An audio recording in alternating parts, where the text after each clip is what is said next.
साई राम। श्री साई सच्चरित्र अध्याय 2। अर्थपूर्ण उपाधि हेमाडपंत। वाद विवाद शब्द से हमको स्मरण हो आया है कि मैंने पाठकों को वचन दिया था कि हेमाडपंत उपाधि किस प्रकार प्राप्त हुई इसका वर्णन करूंगा। अब मैं इसका वर्णन करता हूँ। श्री काका साहब दीक्षित व नाना साहब चांदोरकर मेरे अति घनिष्ठ मित्रों में से थे। उन्होंने मुझसे शिरडी जाकर श्री साईं बाबा के दर्शनों का लाभ उठाने का अनुरोध किया।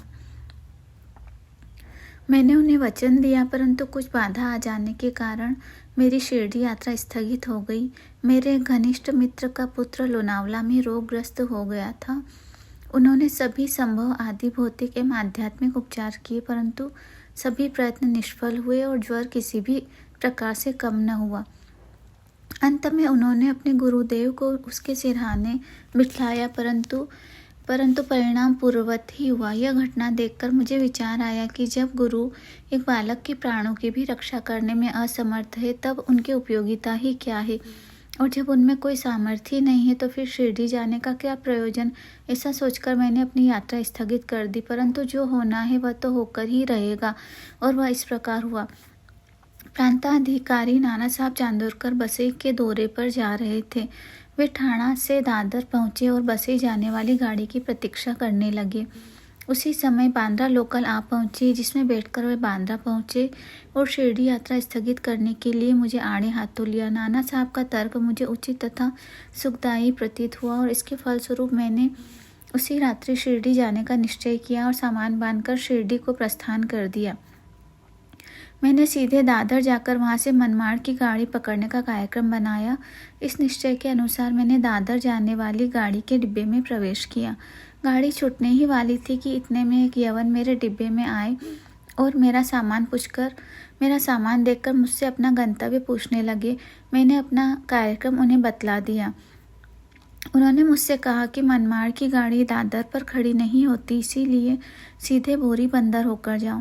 यदि यह एक साधारण सी घटना घटित न हुई होती तो मैं अपने कार्यक्रम के अनुसार दूसरे दिन शिरडी न पहुंच सकने के कारण अनेक प्रकार की शंका कुशंकाओं में घिर जाता, परंतु ऐसा घटना न था। भाग्य ने साथ दिया और दूसरे दिन 9-10 बजे के पूर्व ही मैं शिरडी पहुंच गया। सन 1910 की बात है, जब प्रवासी भक्तों के ठहरने के लिए साठेवाड़ा ही एकमात्र स्थान था। तांगे से उतरने पर मैं साईं बाबा के दर्शनों के लिए बड़ा ही लालायित था। उसी समय भक्त प्रवर श्री तात्या साहब नूलकर मस्जिद से लौटे ही थे।